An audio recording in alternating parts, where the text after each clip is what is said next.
오늘 함께 읽은 말씀은 우리가 너무나 많이 듣고 또 이 말씀의 내용이 무엇인지 잘 알고 있는 말씀입니다. 근데 제가 이 본문을 들고 선 이유는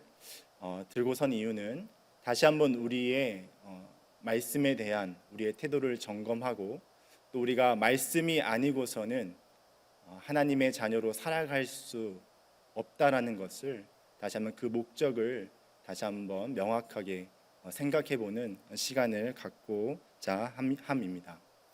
하나님의 나라에는 법칙이 있습니다. 하나님 나라에 법칙이 있습니다.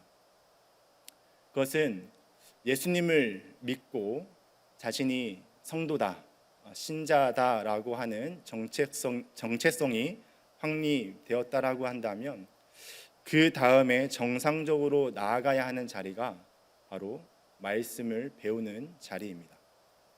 왜냐하면 건강한 아기가 좋은 음식을 먹고 장성하는 것처럼 신자된 자가 하나님의 말씀을 양식 삼아 그 말씀의 바른 지식을 양식으로 삼지 않는다라고 한다면 신자는 더 이상 성장할 수 없기 때문입니다.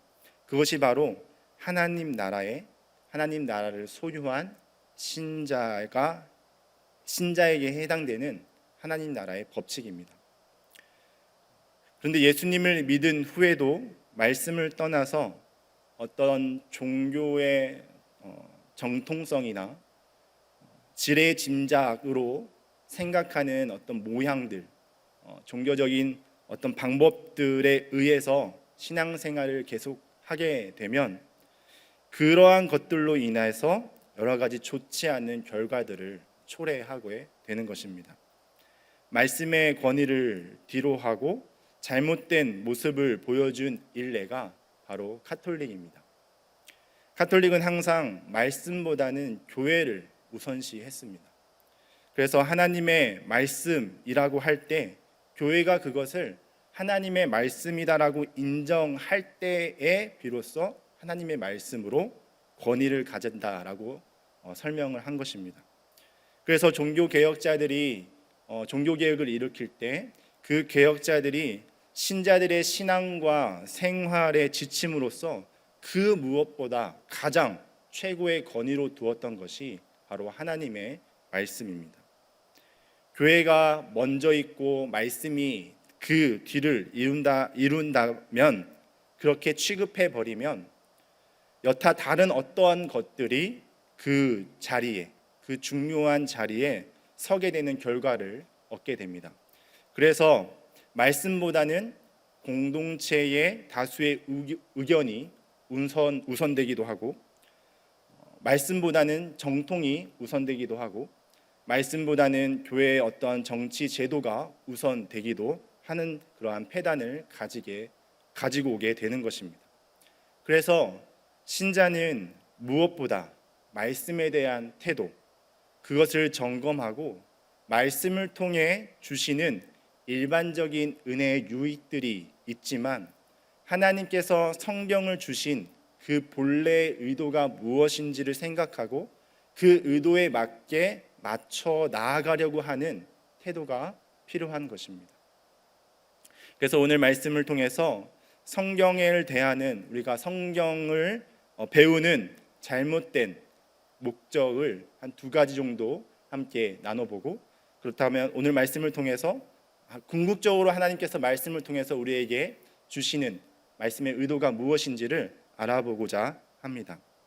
오늘 디모데 후서 3장 14절부터 17절의 말씀을 우리가 읽었지만 1절에서부터 간략하게 내용을 살펴보면 말세에 고통하는 때가 이를 것이다 라고 시작을 합니다. 그렇게 말씀을 하면서 배교하는 자들이 나타나는데 그 배교하는 자들의 증상들이 어떠한가, 바로 2절부터 7절까지에 걸쳐서 말씀을 하고 있습니다. 특별히 7절 말씀이 오늘 전하고자 하는 말씀과 연관이 좀 되어 있는데, 배교하는 자들의 특징 중에 하나가 이 7절에 항상 배우나 끝내 진리의 지식에 이룰 수 없느니라 라고 말씀합니다. 5절에서는 경건의 모양은 있으나 경건의 능력을 부인하는 자가 있다 라고 또 표현합니다. 두 가지가 비슷한 맥락에서 볼 수 있습니다. 5절 말씀에 경건의 모양은 있다라고 하는 것은 외형적으로 가식적인 종교의 모습들은 있지만 경건의 능력에 대한 부인, 즉 복음에 대한 올바른 지식을 갖지 못하고 그것을 거부하는 행위를 표현하고 있는 것입니다. 종교적인 외형은 갖추고 있지만 그리스도의 구원의 능력에 대한 믿음이 없는 자를 가리키는 것이 5절의 말씀입니다. 근데 7절에서는 그보다 조금 더 괜찮습니다. 그것이 무슨 말이냐면 배움의 자리에 있다라는 것입니다. 배움의 자리에 있다라는 것을 전제는 하는데 항상 배운다, 곧 지식적인 것을 추구하는 자들이 있다라는 것이죠. 그런데 그 배움의 끝에 진리의 지식에는 이루지 못하는 결과를 가지고 왔다라는 것입니다. 왜 그럴까요? 지식을 추구하는 목적이 진정한 지식을 얻고자 함이 아니라 새로운 지식을 쌓는 정도의 지식을 쌓는 욕구, 스릴, 어떤 쾌락, 새로운 지식을 얻는 것으로 말미암는 정도의 욕구에 지나지 않는다라는 것입니다. 욕심에 끌려 말씀을 진리의 거룩한 방도로 보는 것이 아니라 말씀이 능력으로 거하는 것이 아니라 욕심에 이끌려서 지식의 욕망을 달성하는 것으로 배움이 끝나 버린다라는 것이죠. 이러한 자들은 곧 복음을 대적하는 자와 같다라고 말씀을 하면서 당시에 거짓 교사들을 염도하고 있는 말씀이기도 하고 8절에 모세를 대적한 얀네와 얀브레와 같은 사람들이다라고 말씀을 합니다. 이들은 출애굽기 때 모세를 대적했던 애굽의 술사들을 가리킵니다. 자, 이와 같이 우리가 성경 공부를 하면서 조심해야 하는 것이 바로 성경을 공부하는 것의 그 말씀의 의미, 그 도리를 대해서 잘 알지 못하니까 더 잘 알기 위해서 공부하는 것도 있지만 그 말씀의 그 도리에 대해서 알기만 하겠다라는 생각은 우리의 지식에 대한 욕구를 만족시키는 것밖에 되지 않는다라는 것입니다. 그렇게 되지 않음을 우리가 주의해야 하는 것이죠. 둘째로 조심해야 하는 부분이 바로 하나님의 말씀을 자신들의 욕망을 이루는 도구로 사용하는 부분입니다. 특별히 이 부분에서 우리가 매우 조심을 해야 합니다. 왜냐하면 이것이 적용되는 종교가 대부분 이단들과 관련되어 있기 때문에 그렇습니다. 2000년대 이후 이 근대에 들어서 언급되는 우리가 신사도주의를 예로 좀 말씀드리고 싶은데 그들이 성도들에게 요구하는 것은 교회라고 하는 이 뭔가 안정된 울타리 안에서 하나님의 말씀이라고 하는 정당성을 가지고 자신들의 욕구를 합리화하도록 성경을 이용하는 것입니다. 다시 말하면 성경에 하나님이 이렇게 말씀하셨다라고 정당성을 들여대면서 인간의 욕구를 충족시켜 줄 만한 요소들을 강조하는 것이죠. 가장 대표적이고 가장 인간의 욕구의 구미를 당기게 하는 것이 바로 부와 관련된 것들입니다. 금전적인 잘됨, 그것이 곧 하나님의 뜻이다라는 것을 강조하는 것이죠. 2000년대 초반에 긍정의 힘을 발간한 조엘 오스틴, 그의 많은 저서들이 유행을 했습니다. 그렇게 된 이유가 무엇일까? 더 잘 되는 나, 더 건강한 나, 더 부자 되는 나, 이러한 명분을 하나님의 이름을 걸고 부추겼기 때문에 그렇습니다. 이러한 것은 근본적으로 자신들이 믿고 싶은 하나님을 만들어내는 것입니다. 자신들이 믿고 싶은 것, 그 욕구를 믿도록 하나님을, 말씀을 이용하는 것에 불과한 것이죠. 성경 공부를 하는 데 있어서 우리가 조심해야 하는 부분이 바로 이것입니다. 성경 공부를 하다가 보면 하나님께서 복을 주시겠다라고 하는 부분도 있고, 잘못되었다, 책망하고 각성을 요구하자 후 회초리를 대는 부분도 있습니다. 그런데 우리 안에 있는 이 죄성이 나에게 필요한 것이 무엇인가 라는 것을 생각할 때 어디에 더 관심을 가지게 합니까?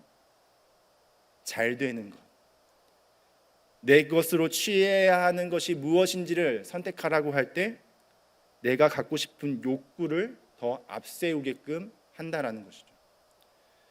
복 주고 잘 되게 하시는 것에 더 관심을 가지게 하는 것입니다. 그래서 우리가 말씀을 취사 선택하는 욕망이 우리 가운데 있다라는 것을 알고 주의를 해야 합니다.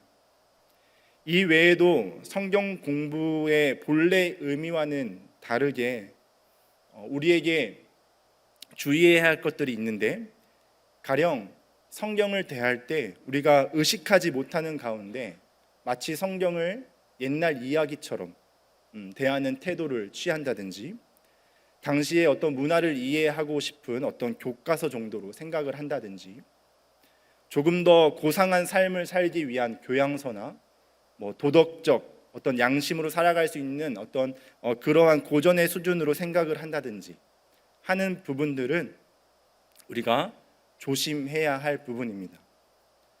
성경에 나타나는 이야기들을 읽으면서 우리는 인생의 희노애락을 느낄 수 있습니다. 그래서 그 희노애락을 통해서 종교적인 평안과 위로와 안식을 느끼고, 또 때로는 나의 삶의 어떠한 방향이 모호할 때 정말 성경을 통해서 그 방향을 제대로 지시받고 싶은 그러한 간절한 심정으로 성경을 읽을 때도 있습니다. 인생론을 성경에서 찾는다든지, 여러 가지 훌륭한 사상들을 성경 안에서 찾는다든지 하는 경우가 있습니다. 근데 이러한 것들은 성경이 우리에게, 신자에게 주는, 또 우리 인간에게 주는 일반 은혜에 불과합니다. 그것이 잘못되었다, 그것이 그렇게 봐서는 절대로 안 된다라고 하는 것을 말씀드리는 것이 아니라, 그거는 성경이 우리에게 주는 일반적인 은혜의 유익이라고 하는 것이죠. 그러니까 성경을 읽을 때 하나님께서 말씀을 주신 본래의 의미를 더 우리가 알고 바르게 생각하고 그 목적에 맞게, 그 성경을 주신 본래 의도에 맞게 우리의 삶의 태도를, 말씀을 바라보는 우리의 태도를 해야 할 이유가 있다라는 것입니다. 16절 말씀에 모든 성경은 하나님의 감동으로 된 것이다 라고 말씀합니다. 이 구절을 통해서 우리가 직관적으로 이해할 수 있는 것이 무엇입니까? 성경의 원저자가 하나님이시다 라는 것이죠. 그렇다면 원저자 되신 하나님의 저작 의도를 아는 것이 중요한 것이죠. 본문에서 모든 성경이다라고 할 때 이 모든 성경은 당시 배경 속에서는 구약 성경을 의미합니다. 하지만 궁극적으로 이 모든 성경은 성경 66권을 의미합니다. 그리고 하나님의 감동으로 된 것이다 라는 의미는 성경에는 하나님의 절대적인 권위가 있음을 내포하고 있고, 그것을 조금 더 우리가 고찰해 본다면 성경은 하나님의 계시임을 우리가 잊지 말아야 합니다. 이 말은 하나님께서 자신을 나타내신 것이 성경이다라는 것입니다. 하나님께서 자신을 인간에게 최초로 나타내신, 계시하신 것이 언제일까요? 하나님의 최초의 계시는 사람을 만드시고 그에게 능력을 주신 후에 사람에게 무엇을 어떻게 해야 할지를 가르쳐 주셨습니다. 그렇게 가르쳐 주신 것이 하나님의 최초의 계시입니다. 그런데 사람은 하나님의 그 말씀을 가르쳐 주신 대로, 하나님께서 가르쳐 주신 대로 살지 못하고 오히려 하나님을 반역하는 결과를 얻게 됩니다. 그래서 범죄하여 타락하고 어두워지고 부패되고 오염되어져서 하나님 앞에 바르게 살 어떠한 능력도 발휘하지 못하는 상실되어 버린 상태에 전락해 버리고 말죠. 참 그럼에도 감사한 것은 하나님께서 그럼에도 불구하고 그러한 사람이 하나님 앞에서 어떻게 은혜를 받고 회복하고 또 세상에 보냄을 받은 자로서 하나님의 의도에 맞게 어떻게 살아가야 할지를 가르쳐 주셨는데 그것을 우리는 말씀 계시라라고 합니다. 그 말씀의 계시가 당대의 사람들에게 전해졌고 그 당대의 사람들이 그 말씀이 한 번 하신 하나님의 말씀의 그 거룩한 원칙과 원리가 후대의 사람들에게도 적용된다라는 것을 알고 그것을 글로 남기고 기록한 것이죠. 그것이 거룩한 성령의 감동에 받은 거룩한 사람들로 하여금 기록하게 된 것입니다. 그것이 바로 오늘 말씀의 모든 성경은 하나님의 감동으로 된 것이다 라고 하는 그 말씀에 내포하고 있는 의미입니다. 그렇게 기록된 책이 필사되고 필사되어져서 지금 우리의 손에 있는 것입니다. 그렇기 때문에 우리는 성경을 통해서만 하나님께서 이 사람들이 마땅히 믿고 의지해야 할 대상이 무엇이며 하나님 앞에서 바르게 살 수 있는 방법이 무엇인지를 하나님의 말씀을 통해서만 우리에게 가르쳐 주고 있다라는 것을 절대로 잊어서는 안 됩니다. 이 세상에서 하나님의 의도에 맞게 살아가고 또 그로 인해 보람을 느낄 수 있는 삶은 여러 가지 방법이 있는 것이 아니라 성경을 통해서 알게 되는 것입니다. 이러한 목적으로 성경을 주셨기 때문에 그 본래의 의미에 합당한 열매, 그 결과를 우리가 얻기 위해서는 무엇을 해야 하는 것입니까? 성경 공부를 해야 하는 것입니다. 그것이 성경 공부를 하는 이유가 되는 것이죠.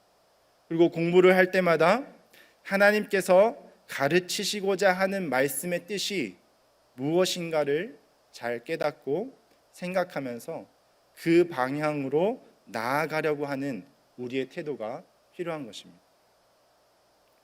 그래서 그 결과로 하나님의 그 말씀의 은혜가, 그 말씀의 가르침이 우리에게 주는 그 결과로 15절 말씀, 17절 말씀에 우리에게 말씀을 합니다. 성경은 구원에 이르는 지혜를 준다. 이 지혜는 그리스도 예수를 통하지 않고서는 구원을 이룰 수 없다는 것이며, 나아가서 그 지혜는 예수 그리스도 안에 있는 믿음을 더 바르게 가지게 하여서 신자 안에 시작된 구원을 이루어 가시는 것입니다.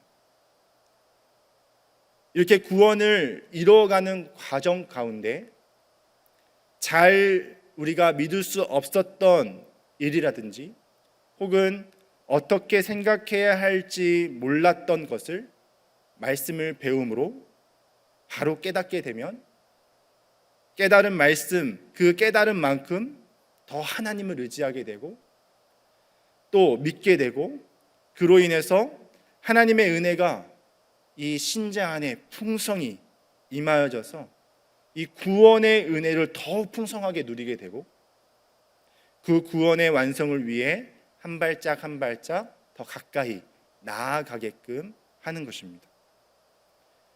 그러한 방법으로 성경을 주셨고 그 성경이 16절 말씀에 우리를 교훈하고 책망하고 바르게 하고 의로 교육한다라고 말씀을 하는 것입니다.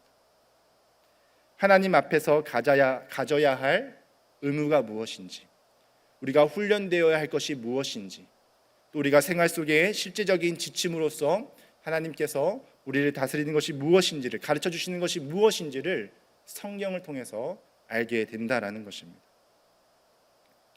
그렇게 해서 궁극적으로 우리를 어떻게 만드시는 것입니까? 17절 말씀에 하나님의 사람으로 온전하게 하신다라는 결론을 우리에게 가르쳐 주십니다.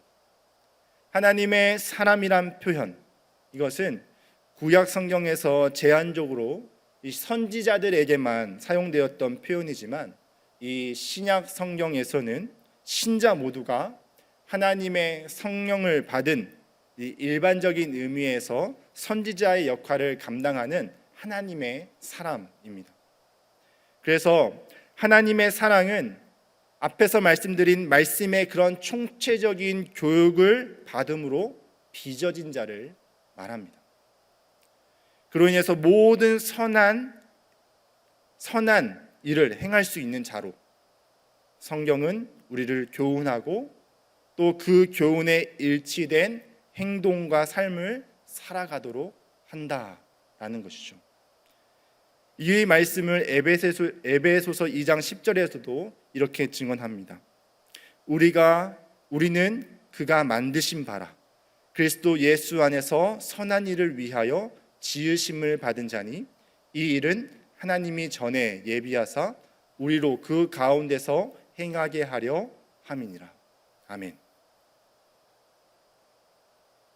하나님께서 성경을 통한 본래의 의도는 믿기 전에, 예수 그리스도를 믿기 전에 나밖에 몰랐던 자기 중심적인 삶, 자신의 고통만을 생각했던 삶, 자신의 기쁨과 위로를 받고자 하는 삶, 그런 자기 중심적인 삶이 없다라고 한다면 믿은 후에는 그러한 삶에서 떠나서 가장 근본적인 세계, 하나님 나라에 하나님의 자식으로 거하는, 하나님의 자식으로 살아가는 그것을 성경을 통해 배우도록 하시는 것이 본래의 의도다라는 것입니다. 그러니까 우리는 성경을 배우지만 성경을 배우면서 자기 자신이 없어지지 않고 더욱 자기 자신을 드러내거나 높아지는 방향으로 나아간다라고 한다면 우리는 성경을 주신 원래의 의도와는 정반대의 방향으로 나아가고 있다는 것을 생각해야 합니다. 성경은 사람이 바로 되고 또 하나님과의 그 바른 관계를 위해서 주신 하나님의 계시 도구이며 은혜의 수단이며 하나님의 법칙입니다. 성경 말씀을 떠나서는 다른 어떠한 방법으로도 인간이 인간다워지는 것은 없는 것입니다. 말씀을 정리하겠습니다. 우리는 궁극적으로 성경 공부가 모든 신자에게 그리스도 예수 안에 있는 온전한 사람으로 빚어져 가는 목적이 있고 그 구원의 목적과 일치한다라는 것을 말씀드렸습니다. 그리스도의 장성한 분량에 충만한 데까지 이르는 그 고귀한 온전한 목적이 성경을 주신 하나님의 본래의 의도입니다. 그렇기 때문에 우리는 그 목적을 무시하고 어떤 자신의 욕심과 행복, 감정의 만족을 위해 열심히 공부를 한다라고 한다면 그러한 삶에게는 다른 어떠한 것도 그 삶을 바로 세우는 방법이 없다라는 것을 우리가 기억해야 합니다. 올해 창신교회는 가장 많은 인원이 말씀 공부에 참여하고 있다라고 들었습니다. 각 부서의 친구들도 성경 공부를 하고 있고 거의 80세에 이르는 권사님에 이르기까지 성경 공부를 참여하고 계십니다. 다양한 연령대, 삶의 모습은 다르지만 성경 공부를 하는 목적은 동일합니다. 우리에게 아주 값싸고 귀한 의복이 있다라고 생각해 보십시다. 그런데 그 옷을 갈기갈기 찢어서 걸레로 쓰는 사람은 없습니다. 귀한 그 옷이 본래의 의도에 맞게 쓰려고 하는 것은 너무나 당연한 것입니다. 그런데 하나님의 말씀을 우리가 공부할 때 말씀의 본래의 의도가 아닌 다른 용도로 그것을 바로 이해하지 못하고 대한다라고 한다면 그것은 귀한 의복을 걸레로 사용하는 것과 다르지 않을 것입니다. 성경이 귀한 이유는 하나님의 말씀이기 때문입니다. 흔히 장난으로라도 말씀을 읽는 것이 나에게는 수면제와 같다 라는 말은 하지 않으셨으면 좋겠습니다. 하나님의 말씀을 대하는 우리의 삶의 태도가 그러한 식의 태도가 되어진다라고 한다면 하나님의 말씀을 경홀히 여기는 것과 무엇이 다를까 생각을 해보게 됩니다. 그렇게 취급하지 않는다 할지라도 성경을 배움에 있어서 우리가 어떠한 열매도 어떠한 결과도 없을 때에는 우리는 주의를 해야 합니다.